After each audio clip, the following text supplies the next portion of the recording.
छुन्नी जी, कानपुर से।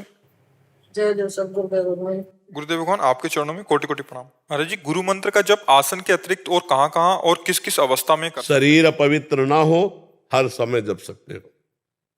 शरीर अपवित्र हो रहा, जैसे आप शौचालय में हो, वहां गुरु मंत्र नहीं जप सकते। नाम जप कर सकते हो। लघु शंका कर रहे हो, गुरु मंत्र नहीं। मुंह जूठा है, गुरु मंत्र नहीं जप सकते।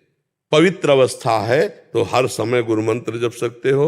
बस इन दशाओं में देख लो, जब शरीर अपवित्र की बात हो तो नाम जप करे, उस समय भी खाली न रहे। जिसमें नमो नमः, प्रणव आदि मंत्र में लगे, वो पवित्र अवस्था में जपे जाते। वो ऐसा नहीं कि आपका जूठा मुंह है, आप गुरु मंत्र जप रहे, आप लघु शंका में, आप शौचालय में, आपके वस्त्र पवित्र हैं, आप गुरु मंत्र, ऐसा नहीं।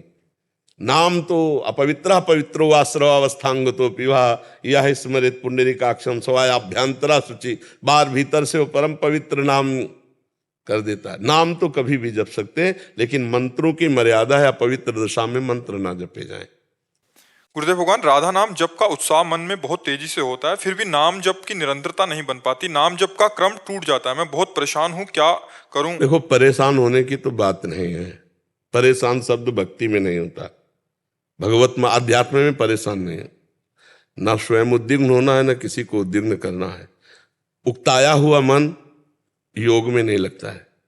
बहुत गंभीर और धैर्यता की 100 में कुछ परसेंट लगने लगा ना, जहां 100% हम संसार का चिंतन करते थे, अगर 10% हम भजन में लगा दिया तो 90% लग जाएगा। सोचो, अनंत जन्मों का संसारिक मन, अभी कुछ समय से हम उसे 10% लगा पाए तो हमने बहुत बड़ी विजय प्राप्त कर ली।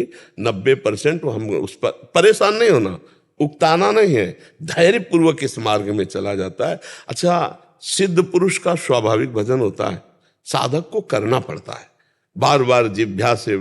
अगर हमारा उपांशु जप नहीं हो रहा, मानसिक जप नहीं हो रहा, तो हम वाचिक तो कर राधा राधा राधा राधा राधा राधा राधा राधा राधा राधा राधा राधा राधा राधा। अब इसमें देखो, आप जप के देखो, मन लगने लगेगा। धीरे धीरे जैसे जैसे पवित्रता आएगी, वैसे वैसे अंतर में उतरता जाएगा। पहले वाचिक, फिर उपांश, फिर मानसिक, फिर रोम रोम आनंद से पुलकित होकर के जप में लग जाता है। देखो, ऐसे महापुरुष हुए कि वो जहां जिस वस्तु को छू लेते थे उससे नाम चलने लगता। महाराष्ट्र में तुकाराम जी के जहां चरण पड़ते, वो भूमि बोलती विठ्ठल विठ्ठल। जनाबाई के कंडे से निकलता था विठ्ठल विठ्ठल विठ्ठल। ऐसे से भगत हुए कि वो पार्थिव वस्तुओं को छू देते तो उनसे नाम चलने लगता। और हमारी जबान से नाम नहीं चल रहा, हम अभ्यास करें। अभ्यास योग युक्तेन चेतसा नान्यगामिना। यदि हम अपना चित्त बार बार भगवान में लगाएं तो भगवान देखते हैं कि हमारे में मन लगाना चाहता है, तो कृपा कर देते हैं। तो मन आवरण विक्षेप रहित होकर भगवान में लग जाता है। हम उबे नहीं। पहली बात तो परमार्थ में परेशानी शब्द मत बोलो, नहीं तो ये ठीक नहीं लगता। परेशानी नहीं भाई, हम आनंद में प्रभु का चिंतन करना चाहते हैं, मन विषयों में जा रहा है तो हम बार बार उसको हटा करके लगा रहे, इसमें परेशानी क्या है? ये तो आनंद का विषय है। जैसे कोई कुश्ती लड़ने वाला होता है, उसको जोड़ का पहलवान मिलता है तो उसको अच्छा लगता है कि अब हमारी थोड़ी वर्जिश हो जाएगी और थोड़ा अच्छा लगेगा लड़ने में। तो अच्छा जोड़ मिल गया है हमें, हम भगवान के अंश हैं और मन भी भगवत स्वरूप है। इंद्रियाणाम मनश्चास्मि, भगवान ने कहा इंद्रियों में मैं मन हूं, तो मन भी भगवत स्वरूप है और हम भी भगवत स्वरूप है। ये जाएगा भाग के, हम बार बार इसको हटाकर लक्ष्य में लाएंगे। ये जहां जहां भाग के जाएगा वहां वहां हम भगवत स्वरूप का चिंतन करेंगे।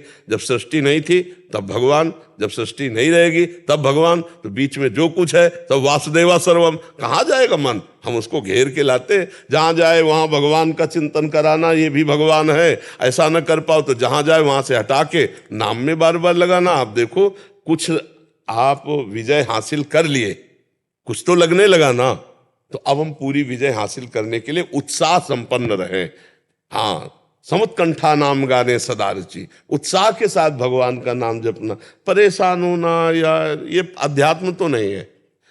परेशानी, बोझा मानना, घबरा जाना, निराश हो जाना, ये अध्यात्म नहीं है। अध्यात्म में निराशा शब्द नहीं है, अध्यात्म में भय शब्द नहीं है, अध्यात्म में चिंता शोक शब्द नहीं। हम आनंद के मार्ग में चल रहे। अच्छा, अभी हमारे प्राण छूट जाए तो हमें भगवत प्राप्ति हो जाएगी। क्यों? क्योंकि हम प्रयास कर रहे हैं भगवान के नाम जपने का। हमारा चिंतन तो है कि मैं नाम जप करूं। भगवान बहुत करुणा में है, इतने मात्र से संबंध भगवान स्वीकार किए हुए हैं। वो कह रहे ममैवांश हो, तू मेरा अंश है। बस भगवान के हो कि भगवान के सुमिरन का हम प्रयास करें, इसी से हमें भगवान की कृपा की प्राप्ति हो जाएगी। और निराश तो होना ही नहीं। अगर कुछ परसेंट लग गया, दवा काम करने लगे, कुछ परसेंट तो विश्वास रखो, जड़ से रोग नष्ट हो जाएगा। और गोस्वामी जी कह रहे हैं कि जा सुनाम भव भेषज हरनि घोर त्रयशूल। तीनों तापों का नाश करने के लिए रामबाण औषधि भगवान का नाम है। पूरे हम जीवन की बात कहते हैं, शास्त्रों का सब स्वाध्याय, संतों का संग। जिसने नाम पकड़ लिया भव समुद्र से पार हो गया। इधर उधर मत भटको, भगवान का नाम ही समस्त पापों का नाश करके भगवत प्राप्ति कराने में समर्थ है। जो गुरु ने मंत्र नाम दिया है वो जपो। अगर गुरु नहीं मिले तो जो मन भावे सो भगवान का नाम जप करो, व्यर्थ नहीं जाएगा, वो भगवत प्राप्ति करा के रहेगा। नाम कभी व्यर्थ नहीं हो सकता। अविनाशी सच्चिदानंद भगवान का नाम भगवान की प्राप्ति। जितने सिद्ध संत हुए सब जप से हुए हैं, भगवान के चिंतन से हुए हैं। चाहे प्रणव नाम जप करो तो भगवान का है, चाहे रामकृष्ण हरि जपो, राधा जपो।